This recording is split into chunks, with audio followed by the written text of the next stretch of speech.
Stitchy friends, Catherine Stitching and Costume here. I wanted to do a quick video today just to kind of check in with you, let you know that I do have a regular FlossTube episode that I want to film this week, but today's episode is going to be mostly about a costume. It does kind of tie in with my stitching. Like a lot of our crafting things that we do, it overlaps. So I am stitching Jessie Watson with Barbara, the Raspberry Stitcher. It's a sal that she is hosting. This is a Hands Across the Sea sampler, and we started this in April for Autism Awareness Month. And if you watch some of Barbara's videos, you're going to see why it has such a big place in a lot of people's hearts to be stitching this right now. So I am stitching this on a 36 count Seraphim fabric called Buttercream. And let me get a little closer for you. I'm doing this all in Victoria Clayton silks, and she put together a pack of silks that she dyed specifically for this. And they're beautiful. I am using one strand of floss over 2 linen threads, and it has a nice soft coverage. This silk is very fine, and I think it looks very, it's beautiful. It's very light and airy, and I think a lot of times I am drawn to samplers that have quite a bit of impact. So this one is going to be a really soft accent, I think, to my sampler wall. So I'm really loving how it's turning out, and it's been really kind of a quick stitch. So if you are interested in this, you can still jump on this sal. There's a lot of fun people doing it, and the more the merrier, I always say. So without further ado, I'm going to segue into this video that I created yesterday, and it's a costume. I'm going to describe all about it. It's from the 1810s, 1820s, in between that range. So Jessie Watson's sampler, we think, was stitched in 1816. And I'm always interested in how they lived, right? So I was never really the greatest history student, but how people lived and what their lives looked like, that was always so fascinating to me.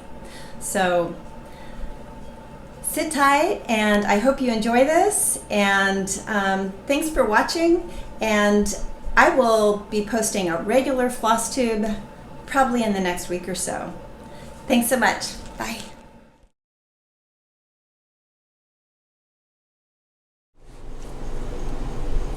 So here's the little section I'd like to add about costuming.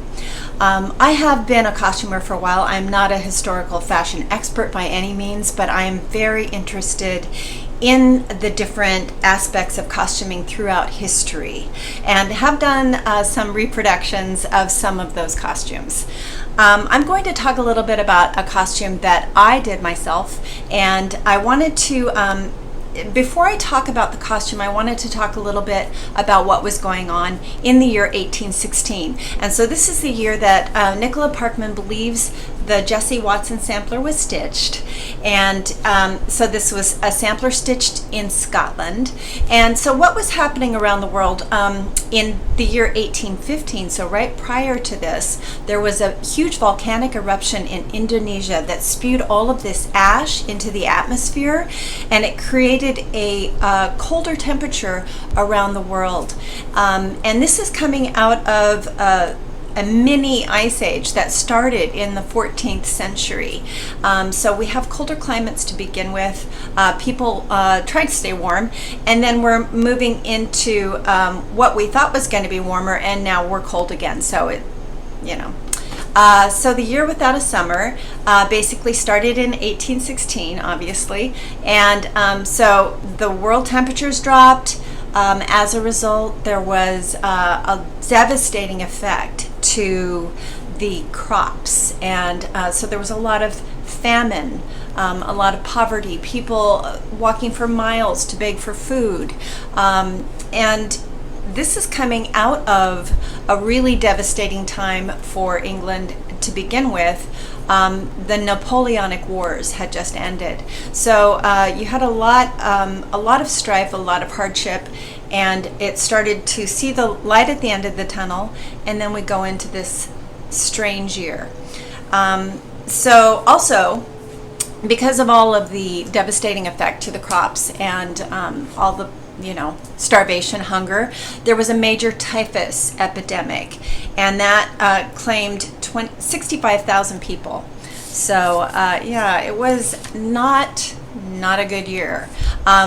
It was also, on a side note, so we have, moving into the summer, I've got my little notes here, we have Lord Byron and Mary Shelley and Percy Shelley, her husband, and John Polidori. So they take off to Switzerland for their summer vacation, and it's so dreary and cold, and they're reading all of these really gothic ghost stories and feeling so morose that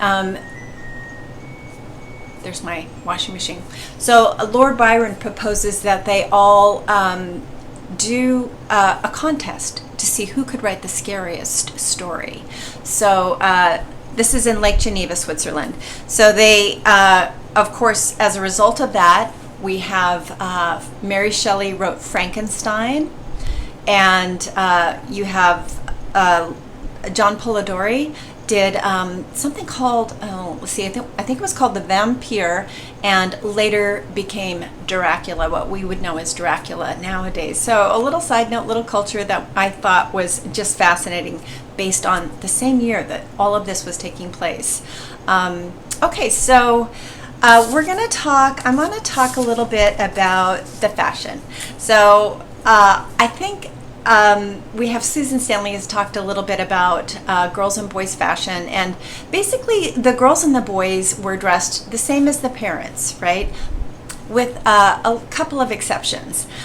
They were kind of indistinguishable for the first 3 to 5 years of their lives, based on potty training, basically. So the boys were in dresses, the girls were in loose, shifty dresses.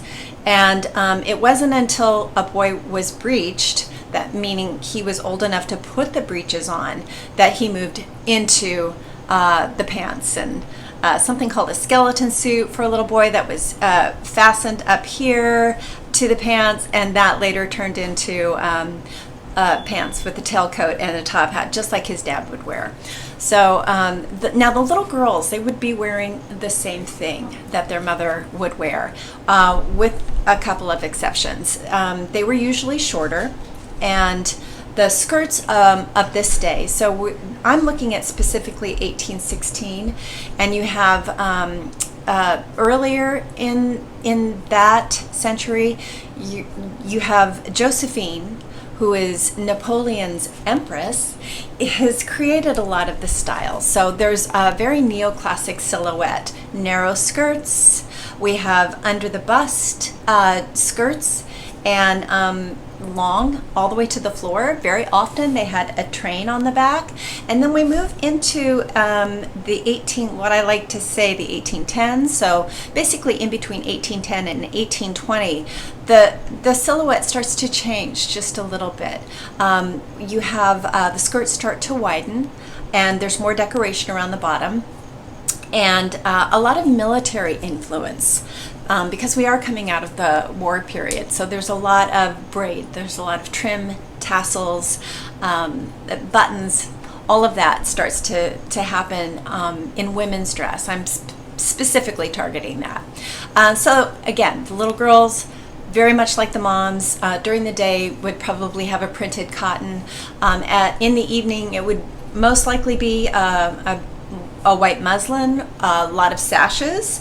So the sashes would be of different colors and, different fabrics. And very often as it got into that 18teen time, you saw the sashes narrow just a little bit.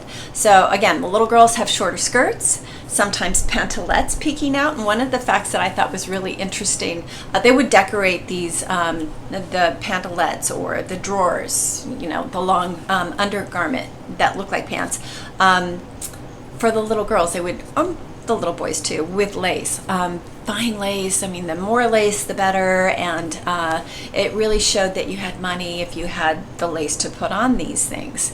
And so one of the things I found that I thought was really fascinating was some of the parents would take, instead of like making the actual drawers, they just made tubes and attached the lace to the bottom of the tubes, and those would be held up with some kind of garter system, which, you know, because they didn't want to pay for the whole thing to be made. So, and maybe it was just inconvenient to take off and on. So yeah, that I thought was really interesting.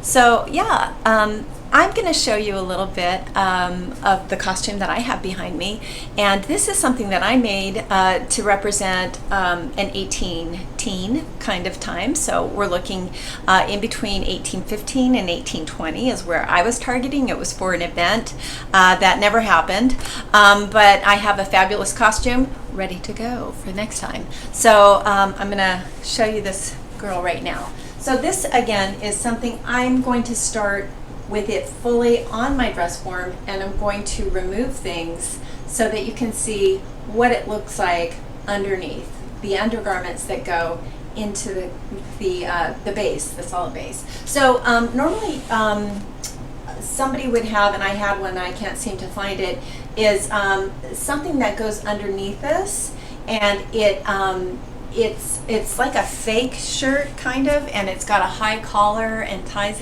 and so that was something that you would put underneath to create a little bit more modesty, especially during the day, or for older people. Somebody like me, I would wear something that had a lot of lace to cover my neck and yeah, give that look a little bit more. So I couldn't find mine, so I used this piece of fabric I had. So imagine that this is this piece that goes underneath. I'm going to take it off just so you can see what's going on. So this is a piece I did out of silk velvet. It's a green silk velvet, and all of the trim I made is something that I made myself. I didn't buy anywhere. I had to fabricate all of that. Covered all the buttons, and I'm going to just rotate it around for you so you can kind of see the silhouette. Very gathered in the back, high, and this is called a Spencer jacket, named after the Earl of Spencer, who famously cut off the back of his coat because it got in the way of his horseback riding, and so women adopted that fashion. So, and you can see this is kind of a militaristic with the points on the end. And definitely that look with that trim was what I was going for. The bottom of the skirt, I never quite finished this because the event got canceled, but what I would like to find or like to make is a piece of trim to go around here.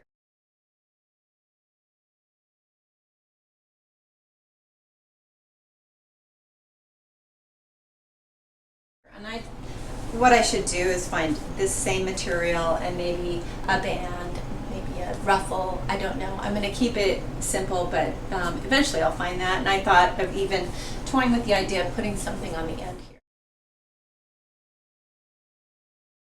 So I'm going to start to open this up so you can kind of see what goes on underneath. And I just have it hooked.